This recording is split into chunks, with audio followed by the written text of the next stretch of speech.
Sua coroa é de ouro, o meu chapéu é de palha, a sua cota é de malha, o meu gibão é de couro. Sua justiça é no foro, minha lei é o consenso. Sua justiça é no foro, minha lei é o consenso. Bom dia a todos, eu sou José Rosa, este é o canal Zé Educando e nessa sexta-feira vamos apresentar mais um livro, um belo livro para vocês nessa sessão que a gente chamou de Dicas de Livros, né? E nessa sexta-feira que é o Sextou com Livros aqui nesse canal. Hoje eu vou ter a honra de apresentar o primeiro livro de vários que eu vou comentar aqui dele, né, de um autor que eu tenho realmente uma admiração muito grande e já devo ter lido a obra dele quase toda. Esse autor é Darcy Ribeiro. Eu já falei um pouco sobre Darcy Ribeiro em outros vídeos aqui, dessas várias dezenas de vídeos que eu gravei nesse canal. E hoje eu vou falar um pouco mais sobre o Darcy, né, especificamente sobre esse livro dele, que é uma coisa genial. Primeiro, esclarecendo também uma questão de pandemia, né, porque eu sempre gravo, os últimos vídeos que eu gravei no canal foram normalmente na praia, né, aqui perto da minha residência, na praia de Vilas do Atlântico ou Buraquinho, conforme vocês queiram chamar. Mas por questão da pandemia a gente está evitando ir, aí normalmente quando a gente vai é só para andar ou andar de bicicleta, e a gente está evitando parar, né, lá na praia, e, assim como eu, várias outras pessoas, porque a situação realmente na Bahia e no Brasil não está fácil, né, com a pandemia. Então, ao que interessa, né, fazendo um paralelo aqui com o Darcy e Paulo Freire e Anísio Teixeira, que para mim são os três maiores educadores que esse país já produziu ao longo dos seus 500 anos de vida, eu entendo que Darcy Ribeiro, ele está um pouco acima desses dois. Veja bem, eu estou comparando nada mais nada menos com Paulo Freire, né, eu já falei muito dele aqui, em livros e tudo, e de Anísio Teixeira, né, um grande baiano, um grande educador brasileiro. Por que eu coloco o Darcy um pouco acima desses dois, né? Primeiro, como político, né? Vocês sabem que Darcy Ribeiro foi ministro da Casa Civil de João Goulart, na época inclusive que arrebentou a ditadura, não é? A revolta, a revolução na verdade, né, de 64, e ele foi um dos poucos políticos, né, dos poucos brasileiros, pensadores, estudiosos, que quis pegar em arma, né, e não pegou porque João Goulart, a gente sabe a história, e não quis derramar sangue no país, e foi embora, né, mas Darcy quis pegar em arma. Então, como político, eu estou colocando logo ele como gestor, né, do gabinete civil, né, da presidência da República, naquela época brabíssima, né. E também foi senador pelo Rio de Janeiro, né? Vocês se recordam bastante disso, né? Foi senador pelo estado do Rio de Janeiro, eleito pelo estado do Rio de Janeiro, com várias obras, inclusive a LDO, a LDB, a Lei de Diretrizes e Bases da Educação Brasileira, é de autoria de Darcy Ribeiro. Então, no plano político, ele já tem esse destaque fortíssimo, né? Depois a questão de experimentador, porque Darcy Ribeiro, ele era um pouco maluco, né? Quem leu as obras dele, ouviu ele e tudo sabe, né? É a maluquice genial, né?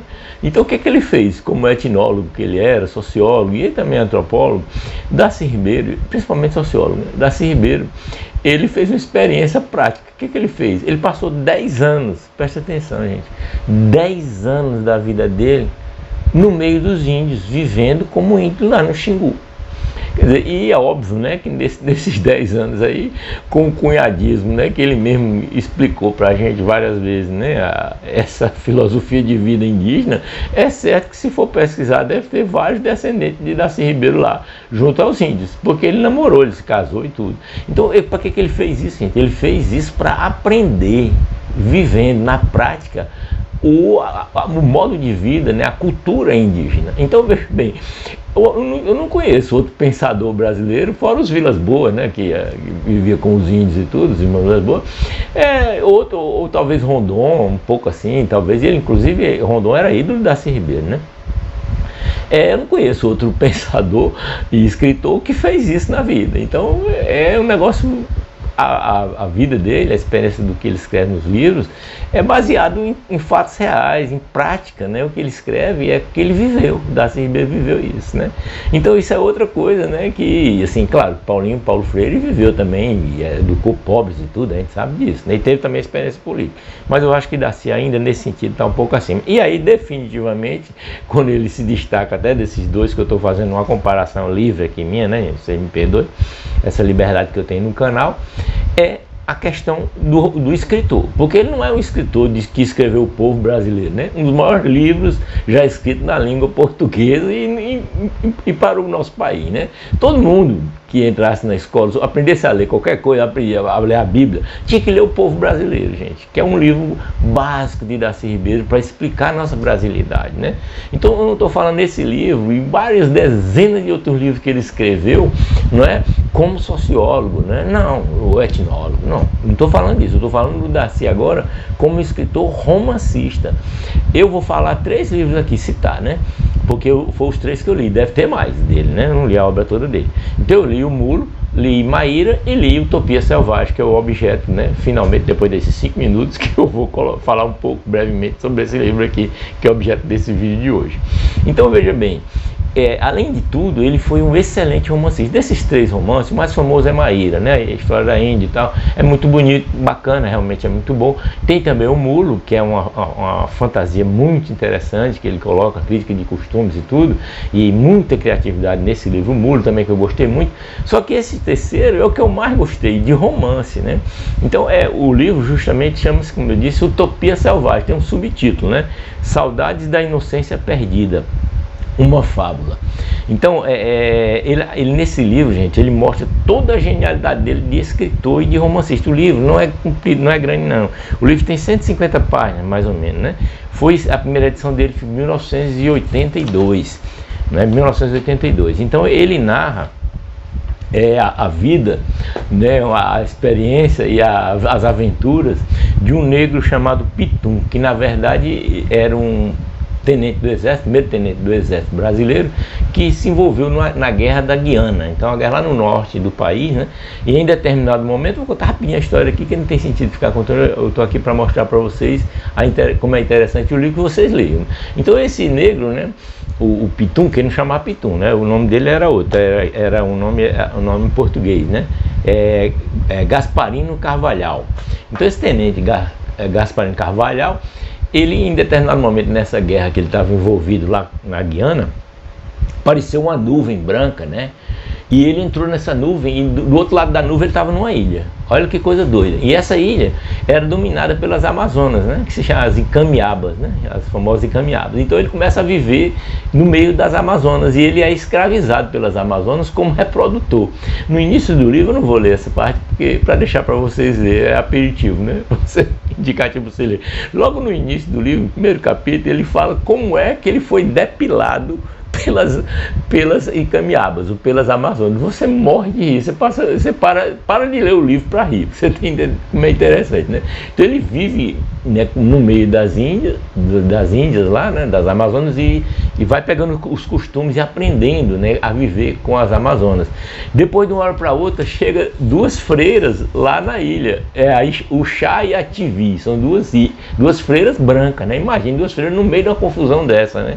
Aí o conflito, né? Aí ele começa a explorar, nas entrelinhas, obviamente, a questão cultural, né?